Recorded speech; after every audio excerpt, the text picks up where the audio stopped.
I wanna be the very best that no one ever was. Sa inyong lahat, ako po si Destiny Cruz, Dinasada Balakadiang, inyong tour guide na makakasama po sa lahat ng destination dito sa Mount Kulis. So, welcome to Fresno Agroforestry Ecotourism Campsite, or kung tawagin po natin ay Mount Kulis. Ang Mount Kulis po ay nahati sa dalawang camp. Ito po ay ang Camp A at ang Camp B. So, bali sa Camp A po muna ang ating unang destination na pupuntahan po. Ang unang destination po natin sa Camp A, ang isa po sa highlights dito po sa Mount Kulis na kung saan dito po natin makikita ang Noah's Ark, Buwis Buhay Rock Formation Post po. Ito po ay may haba na 30 to 45 minutes po. Depende po yan sa pacing po ng isang nagtitrekking o nag-hiking po. So, bali dito po, hindi rin po natin may iwasan na magka-encounter po tayo ng mga wild animals like wildcat or musang po kung tawagin, mga snake, monkey, yes. Iba't iba po. Monkey daw. Kaya kung meron po kayong nakita po na mga hayop, wag daw po niyong hawakan. Kasi kung ano po yung pinakamaganda, iba po yung mga delikado, tsaka mas makamandag po. Okay. Pagdating po natin sa Noah's Ark, dito po niyo makikita ang kabundukan ng Sierra Madre. Opo, nakapalibot po dito ang Sierra Madre na kung saan din nakapalibot din po sa atin sa ngayon ang Sea of Clouds din po doon po sa Noah's Ark. Makikita niyo po siya in person po kung gaano din po ito kaganda at kung gaano kaganda din po ang view dito sa amin sa Tanay Rizal. Ang pangalawang destination naman po natin, so bali magkakasunod na po ito, ang Sambung Peak, Heart Peak, tsaka po ang Rock Formation na may haba po ito na 30 to 45 minutes din po. Depende po yan sa pacing din po ng isa nag-trekking na nag-hiking. So, bali dito po may lubid po tayong pwedeng daanan or madadaanan. Kaya isang malaking pag-iingat lang din po sa bawat isa sa atin sapagkat medyo madulas din po at umulan po kahapon at matalik din po ito. Maaari din po kayo masugatan. Kung sakasakali po dito po sa Sambung Peak, makapag-group photo po kayo. Solo picture, couple, free na. Nasa sa inyo po yan. Pwede broken. Sa Heart Peak din naman po, pwede rin naman po tayong mag-picture ng group, solo, and then sa Rock Formation po. So sa Rock Formation naman po ay bali, isang malaking pag-iingat din. Medyo kasi matatalas din po ang ating mga Rock Formation po. So bali dito po, solo picture po tayo dito. Pagkatapos po natin dito sa lahat ng destination po dito, tutungo po tayo sa isa sa gusto po ninyong lahat, ang Spiderweb po. Ito po ay merong 8 to 9 minutes lang naman po, pababa po ito. Dito po, meron po tayong rules and regulation na bawal po ang solo picture. Pinuputo lang po tayo ito, and then kailangan po natin i-remove po ang mga sandals o kaya ang ating shoes po. Para hindi po nalilibagan yung web po natin kasi hinihigaan po ito ng mga turista. So, bali, ang huling destination naman po natin ay 8 to 9 minutes din po. Ito po kung saan nakatayo po ang Mount Kulis, kung saan po nag-shooting ang probinsyano po ni Coco Martin. Isa po ito sa mga highlights din po namin dito. Kung saan din po nag-shooting ang probinsyano ni Coco Martin ng ilang buwan po. Dito po nakatayo ang bahay ni Cardo Dalisay. Dito rin po na-shooting ang bagman po ni Miss Julian Santos. Ang amazing camp po ni Mr. Dingdong Dantes. Dito rin po nag-overnight. Overnight, nagtatan po sila Miss Julia Barreto, Bea Alonso, Miss May Mendoza. Yan, dito rin po sila. Ang friend ko po ni Mateo, na asawa po ni Miss Sarah G. Dito po ginanap din po yun. At ang bagong-bago, guys. Ditong June 4 lang din po na-iraos po natin ang shooting po ng ni Mr. Dingdong Dantes at Miss Shara Santos po. Pero hindi ko lang din po alam kung ano po ang palabas nito. Sa ngayon po, may nakapending po tayong shooting ang Encantadia Chronicles. Sabi po, nagagampanan ko po bilang isang hator, Charis. Ako si Imaw. Dito po sa Mount Kulis po, ito po ay may taas na 620 miles above sea level po. Nakalimutan ko, dagdag ko na lang din po pala. Sa Sambung Peak po ay may taas din po ito na 629 miles above sea level po.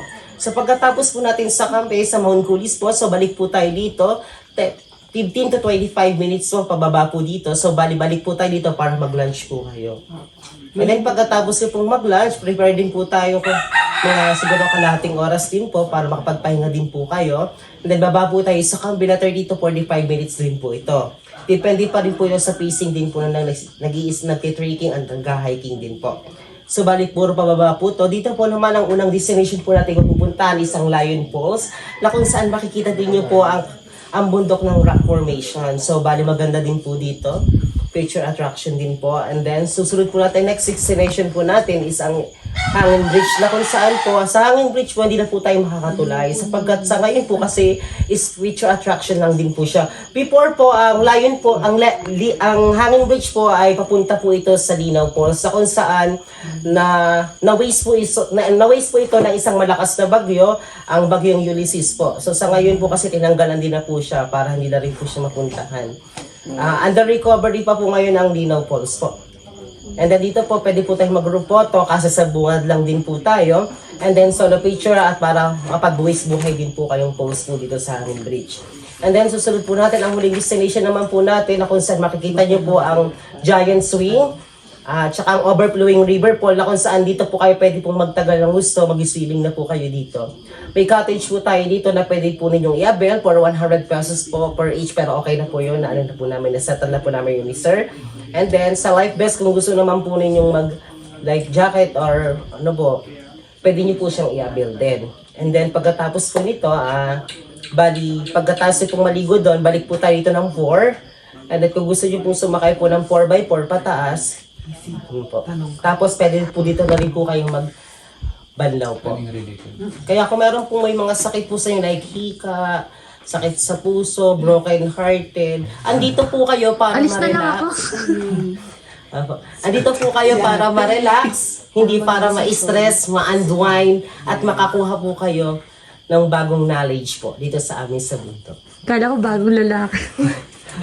So, bali ko may katanungan po kayo. Bali ko may katanungan po kayo is, ano lang din po kayo sa akin. Ano po, kailan po siya naging DOT accredited po yung Mount Police? Opo. Bali, nag-start. Tourism po siya. Opo. Under po tayo ng tourism. Bali, ang Mount Police naman po ay nag-start po siya ng 2018-2019 po. Nung kasagsagan din po ng pagpapandemic. Nandun po siya na-declare as ano po, DOT accredited. Opo. So, bali yun po. Bali, sa ngayon po, bali, take your time po muna at maya po tayo aakit po sa bawat destination. May tanong pa. About naman po siya sa yung mga parang pinagkakitaan po ng site. Ano po yung mga paraan po kung paano po nakapag-generate ng kita yung LGU tsaka authorities po na nakabasa po dito? Sa ngayon po, ang mga pangunahing hanap buhay po ng mga katutubong dumagat po dito sa amin sa lugar po ng Mount Kulis ay ang paggawa po ng mga barbecue sticks sa wadi. At unang-una po sa lahat, isang pagtatanim po. Isa po yan sa pinakangyaman po ng mga katutubong dumagat po dito sa amin. Pero may isa pa po tayong yaman ng mga katutubong dumagat po dito sa amin. Ito po ay ang puno ng almasiga na kung saan ang puno ng almasiga po ay isang napakalaking puno na kung saan kapag ito po ay ating sinugatan, nag-produce po ito ng dagta na siyang pangunahing nagiging wax po o pwede po natin gamitin pananglaw po or pang ilaw sa ating tahanan. If ever po, yung products po nila, nagtitinda rin po sila. Ito po ay mga na-deliver po sa market or sa mga palengke po na kung saan marami po talaga gumagamit po ng mga barbecue sa wali or pandingding po sa mga bahay na siyang ginagawa pong mga kubo or yung mga nai-rent po natin sa ngayon. Tanong ko, yung barbecue stick po, doon din po siya sa puno ng...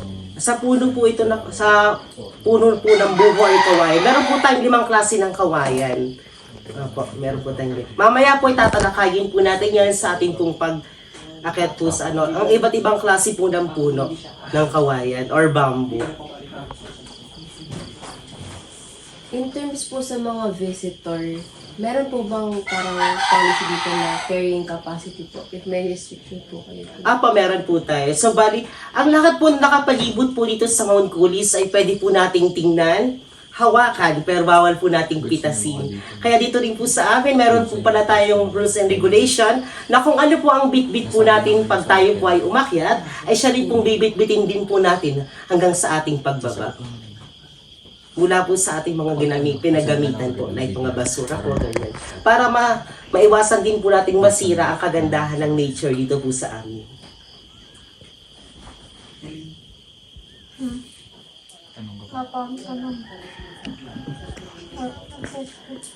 Pagpunta pa natin sa place.